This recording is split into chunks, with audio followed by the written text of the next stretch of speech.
I started out, my father was American military. My dad's commander came to me and he said, "We want you to be part of this group. And you are going to take women away from practicing Islam, basically being free and feminist and living their lives." But in order to do that, I had to read Quran. I had to read Hadith, and I fell in love with the Quran. In the evenings, I was sitting with a group of Christians, and well, actually it was mostly Jews, that would teach me Quran and Hadith and how to play with it. I decided if I had been a Jew when Isa alayhi salam came, I would have had to accept Isa alayhi salam. So how can I now deny Muhammad, even if it means giving up my life? When I took the Shahada, I felt something I never felt before. I was saying Ashhadu an la ilaha illallah. I literally went, the first time in my life, I had breathed in. I called my father, who at that time was in Germany, and I was like, I became a Muslim. He told me, that's it, I'm sending a ticket. Tomorrow you'll be on a plane on your way to Germany. I said, I can't deny it. And he said, if you don't take this ticket, I no longer have a daughter, you're dead to me. He bought me a Ferrari. He's like, it's yours if you take off your hijab. Assalamu alaikum, Sister Sharifa Carlo Al-Andalusia. Welcome to our interview. Thanks for accepting our invitation. I want to start with, who is Sharifa Carlo Al-Andalusia? Can you tell us briefly about your life? Wa alaikum salam wa rahmatullahi wa barakatuh. I started out, my father was American military, so I was born in Germany. And from Germany, I traveled around the world with my father. Essentially, I went to 13 schools in 12 years. I think that my growing up the way that I did left me open to new ideas, left me open to new cultures. After that, I went to the university, and it was before I went to the university that the path to Islam began. I started international relations. Then I quit that because I became a Muslim. I became Muslim at the age of 21. Then I did a degree in English. I did another bachelor's in science. I did a master's in composition and rhetoric. And my PhD is artificial intelligence, linguistic aspects. Also, I did an ijazah in Islamic studies so that I could teach Islam. And that's basically, between working at the university, doing dawah, that's pretty much my life. How was your life in regards to faith? What were you believing in? I was raised as a Catholic. My father is a Southern Baptist, my mother was a Catholic, so in order for them to get married, he had to agree to raise us as Catholics. So that's what I grew up as. During the years, I looked at other different types of Christianity, but for the most part, I was a Christian. I believed that Jesus was God and the Son of God, and that if we didn't accept him and we didn't worship him, then we would go to hell. So that was my basic belief. We were quite religious, and my family was very conservative. The idea of God always resonated with me. At some point, I started to ask myself questions, and I even went to a Christian priest, a Catholic priest, and I asked him about the concept of the Trinity because it was very strange and it was hard to intellectualize. I'm a very logical, intellectual type person. So the way that he explained it was like nonsense to me. I had a hard time understanding it and accepting it, but I really believed in God, and everything around me, everybody around me was saying Jesus is God, the Son of God. Who was I to be questioning it? Assalamu alaikum, brothers and sisters. We saw that 80% of our audience, including this video, are not subscribed to our channel. As you know, we are a non-profit organization and advertisements are disabled on our videos. So the only reason we are asking for this is to spread the truth. It may seem like a small act, but inshallah, it may be a means of guidance for many people. Now let's click the subscribe button and let's walk as an eternal passenger. How did you decide to take a dangerous path of studying religious sciences in order to denigrate Islam? Okay, well, I didn't think of it as dangerous when I was doing it. And in high school, my dad's commander came to me and he said, look, we know your family, we know your position, we know that you are really good at debating and talking to people and convincing people, and your grades are good and you're a good Christian. So we want you to be part of this group, and you are going to take women away from practicing Islam to basically being free and feminist and living their lives. So my mentality was, these poor women. I really had no clue what Islam was. I'd never really studied it or learned about it. In school we have the classes. In our book in high school, it said that Muhammad was an epileptic and he would have epileptic fits. He would get drunk, and I mean, it was just horrible stories that were not true. So I really didn't know anything about Islam. So I thought Muslim women are backwards, they don't know the real life, and that's what motivated me. I wanted to fix them, I wanted to save them. They knew that taking people away from Islam is very difficult, but to make them weak Muslims was easy. I remember once I was having a conversation with the daughter of a general, and it was in the 1970s when the Iranians took over the American embassy and they were holding them captive. And I was like, why don't our fathers just go over there and destroy all of them? And she said, I was just asking my father that last night. And what he said was that with most people, it is the fear of death, the fear of annihilation that keeps them in control, and America's able to control them that way. But when people practice Islam, they don't fear death, so you can't control them. I remembered that later when I became a Muslim. I was like, oh, now I get it. What types of dangerous situations did you encounter during your participation in this organization, and how did you deal with them?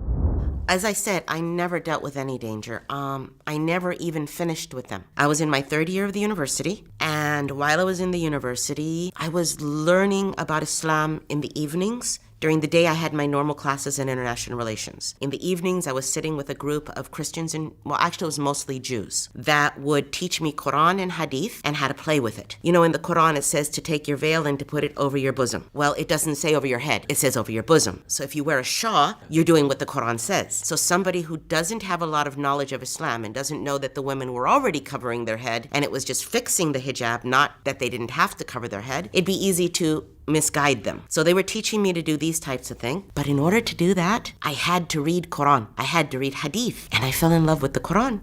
I never made it out of the university even, because in my third year, I became a Muslim. I know the man who recruited me, and I knew the professors that I was working with, nobody else. All I know is they were paying for everything, and they had already set up my job in the American embassy for when I graduated with the international law. So maybe like 7 years down the line. What's the organization's biggest goal in teaching their members the Quran and Hadith to the point where they can manipulate the Quran and Hadith and change the minds of the Islamic community? What they wanted was the power and the control. They also recognized that, because I did question, why are we targeting feminism and women? And their answer is, if you destroy a man, you destroy a man. If you destroy a woman, you destroy the generations that come after her. So they become less practicing of Islam. They become weaker and more focused on the dunya and not on the akhirah. These people can be easily manipulated and moved and done whatever they want to do with them. They don't care if these people go to Jannah or Jahannam. What they care about is we can control them, we can manipulate them, we can make this society do what we want them to do. You know, there's an old saying that the strongest way to control people is sex, drugs, and music. And by music, it means like all of media. So utilizing these things, you keep people doing what you want to do or focused on life, so the ones in power can do whatever they want to do. And you don't notice it and you don't care because you're focused on, I need this car, I need to be beautiful, I need to, like now, I need the likes, I need whatever it is that I need that is dunya oriented. So what changed in you? Can you tell us about the first changes in your heart's warmth towards Islam?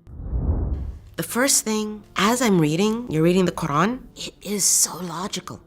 The Quran makes sense. When you're sitting there and reading it and looking over the verses, you're understanding there's only one God. This God doesn't have a child. This God is omnipotent. This God is everything that you may need in a God, everything that you would think is a God. It made sense. Nobody could answer the questions when I asked them about this Trinity. So it really appealed to my sense of logic. That is why when I was starting to learn it and it started to appeal to me, I decided to take classes in Christianity to make myself a stronger Christian. I'm taking the classes in Christianity. I go into the class. It's a Harvard graduate professor. He's like 80-something years old. He is very well known as a theological scholar for Christianity. And I said, okay, he's going to teach me the Old Testament, the New Testament from the original. We studied the Greek, the Hebrew, the Aramaic, the Latin. And the first thing he did in class, he picked up a copy of the Bible, the King James Version, in English, and he said, take this and throw it in the trash. My heart froze. And then he said, Jesus didn't speak English. And then he took us back. Turned out that he was a Unitarian, meaning that he believed that there was only one God and that Jesus was a prophet. Subhanallah. Still a Christian, but because of all the things he had studied, he had recognized that this had been a change in the Bible. So when he took us through the old documents, the changes, the additions, the deletions, and he gave us the historical connotations, like why did this happen, who did this, and why did they do it. So instead of getting a stronger faith, I completely lost faith in Christianity, and here I am still studying the Quran, still studying the words of the Prophet sallallahu alaihi wasallam. So that was year 1. Year 2 and 3 were spent studying every religion in the world because I was still in love with the idea that I'm going to be an ambassador. I'm going to be high class. I'm going to be in a certain level, which already I was at this level, but I was going to be on my own, not through my father. I wanted the dunya. I wanted this life. I wanted the money. I wanted the class. I wanted the position. I didn't want to lose all of this. And I knew that if I became a Muslim, that's exactly what's going to happen. So I studied every religion you can imagine. At the end, I realized there's no way around this. Islam is the truth. Well, Buddhism and Hinduism are more philosophies than religions to me. All of them have the same moral background, the same ethical background. The problem is, I can't believe that there are millions of gods. I can't believe that a human can be a god. I mean, if I'm going to accept Buddha, then I'm going to accept Jesus. None of them made sense to me. I was looking for God. Who is God? What does he want from us? If I'm going to change from Christianity to something else, it has to be something that offers me more, not less. And one of the things that I love to do is when I'm teaching someone Islam, I don't just say Allah says and the Prophet ﷺ says. I'm very clear about that. Allah says this, the Prophet ﷺ said this is how the companions put it into effect, this is how all the scholars through the centuries understood it. And let's take a look at sociology. You see how that fits in. Let's take a look at psychology. You see how that fits in. Here we have physics. See how that fits in. So that we are able to, as Allah said, look at the evidences and reflect. So that way, not only does it make it clearer to other people, it strengthens it in my heart. Because again, I'm a very logical person. After studying other religions for many years, you tried very hard not to enter Islam. So what changed your mind and made you enter Islam in the end? I'd say within a week, because I can't remember that it's a long time ago, the exact amount of days, but within a week before I actually converted or reverted to Islam, I had this dream where I'm running and I'm terrified. There's something behind me and it's evil. I can't see it. All I can do is hear it. And I know that it's coming after me, and I know that it's evil and it wants to destroy me. I woke up terrified. At that moment, I begged. I said, oh God, Jesus, Muhammad, Buddha, I don't care who you are. I need to know the truth. I need to know who you are. Before this time, I'm reading and studying to not want to be a Muslim because I loved the Quran, but I didn't want Islam. It would destroy everything. After the dream, I wanted to know the truth. So my intention completely changed. So when that happened, within a week, I get a phone call from a student at the university. How he found my number, only Allah knows. He's telling me, because I used to question people, that I saw that were Muslim. He said to me, there's a group of people here. They're traveling around the United States, and I told them about you. They want to meet you. I agreed to go and meet with the people. Mashallah, the man, his name was Namatullah. He had to be over 80. Big white beard, no black hair anywhere, only white hairs, but very intelligent. And I'm questioning him, and he's telling me, no, in the Bible they changed this. No, this was actually added, and so forth. The same things that my professor had said. And then it clicked. This is the truth. I can't deny it. I can't keep denying it, and now it makes sense. It's logical. And that's what convinced me. That point, I decided if I had been a Jew when Isa alayhi salam came, I would have had to accept Isa alayhi salam. So how can I now deny Muhammad, even if it means giving up my life? It wasn't easy, and I honestly believe that Allah strengthened me because I was a spoiled brat. I was somebody that, I would go to dad and say, I want, and here's the card, go get it. It wasn't an easy decision, but it was like, how can I deny this? It's the truth. So not everything in Islam, I can explain it. But Allah keeps showing me things to make me stronger. I honestly believe that Allah will give you what you need when you need it. So can you take us to the Shahada moments? How did you feel? At the end of the night, it was Fajr, because the Sheikh, he said to me, we have to pray. I had been the whole night arguing with this poor old man. May Allah give him Jannat al-Firdaus. He's like, we have to pray, but I invite you to become a Muslim. And these words were very strong to me because nobody had ever said, become a Muslim. Even though I'd thought about it, nobody had ever invited me to it. I never leave anybody without saying, I invite you to become a Muslim. When he said these words to me, my heart was like, this is what I want, this is what I need. So, alhamdulillah, I told him yes. When I took the Shahada, I felt something I never felt before. I was saying, Ashhadu an la ilaha illallah, and I felt like there was something heavy on my chest that had been ripped off. I literally went, and it was as if for the first time in my life, I had breathed in. Years later, I'm reading in the Quran the verse that talks about the people that are not Muslims or don't believe, their chests are constricted like the one going up in the mountain. The whole day was just exhilarating. I felt like I was free. I felt like finally I found the place that I needed to be. I found who and what I needed to be. And I felt like a spiritual high. Even I went home to my apartment. I called my father, who at that time was in Germany, and I was like, I became a Muslim. And his words, are you crazy? Have you been brainwashed? What's wrong with you? He wasn't happy, of course. And he told me, that's it. I'm sending a ticket. Tomorrow you'll be on a plane on your way to Germany. And I told him I can't. I said, I can't deny it. This is the truth. I cannot deny it. He told me he's sending me a ticket, which he did. It was delivered to the house the next day. And he said, if you don't take this ticket, I no longer have a daughter, you're dead to me. And wallahi, it's only from Allah that I was able to survive that, because I was very close to my family. But again, it was only from Allah. Only from Allah, because I'm not strong. I know that I'm not a strong person. But Allah gives you what you need. My family is basically, daddy says, everybody follows. I was left alone. I was thrown out of the university. I was basically left, alhamdulillah rabbil alameen. Like I told you, I was a spoiled brat. So I had a brand new cherry red Camaro. I sold it. And I lived from that for the next year because I didn't have a job. I didn't finish my education. My father had disowned me.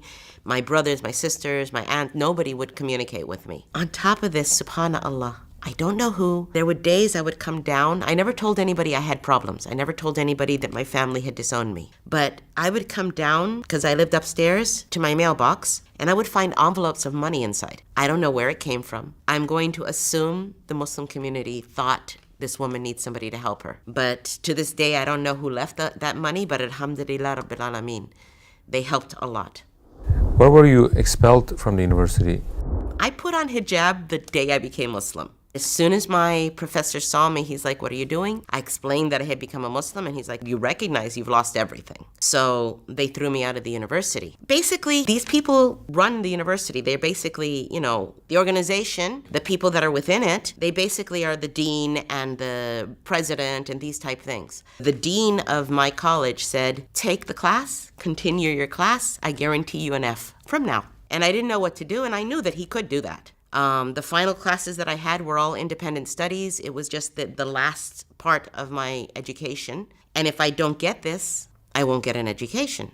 So for 1 year, I didn't go to school. I had a hard time getting a job. I even tried to get a job as a file clerk, just filing papers. And they told me, I'm sorry, your hijabi thing won't let you, because of that, you won't be able to do filing. As if somehow this made me stupid. Daddy knows that I love fast cars. He bought me a Ferrari. He's like, it's yours if you take off your hijab.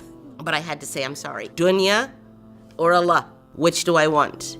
And it was, very simple to choose, alhamdulillah. I was able to pay my rent. I was able to pay basic things that I needed. But by the end of the year, essentially, which is why to this day I don't really like pasta very much with red sauce, only thing that I could afford to buy was tomato paste, a few spices, and macaroni, because I was broke, completely broke. But then Allah opened the door. SubhanAllah.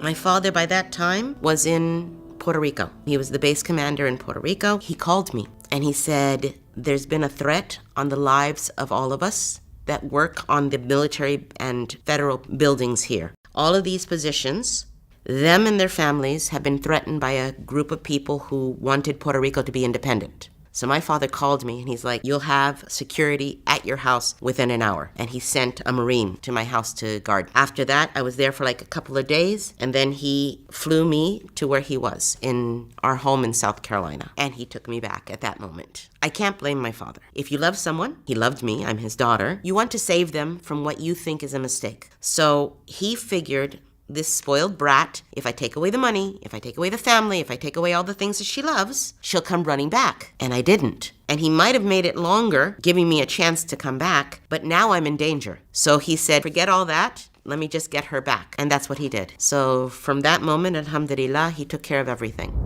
What were you thinking in this whole year? What was going through your mind? How were you feeling? And how could you, deal with this difficult situation? I know it sounds weird. I had read the hadiths that if Allah loves somebody, He tests them. He doesn't want you to have in your heart other than Him, not the dunya, not your family, not your society. So I felt that, okay, Allah's testing me. Allah wants to see if I really believe. Allah wants to see if I'm going to be good. And if I do it, He's going to love me. And that's the thing that motivated me. I wanted Allah to love me. What was the reaction of the organization when you converted to Islam? Did they try to harm you so that you would not spread their secret? How did it go for you? I never even told anybody how I became Muslim until maybe 10, 12 years after I became Muslim. Somebody asked me the question and they were shocked by my answer. And from that moment, they were like, you need to write this. You need to put this on the internet. And I did. I wrote it, and that's when people started to show me, oh, wait a minute, this is amazing. We didn't know that this existed. We've heard of such things, but we didn't know that it's real. But before that, I never even told anybody how I had become Muslim. I want to thank you for inviting me here, and Eternal Passenger has been actually very kind to me, and your questions have been very intellectually stimulating. I'm very happy that I'm able to come and do this for y'all.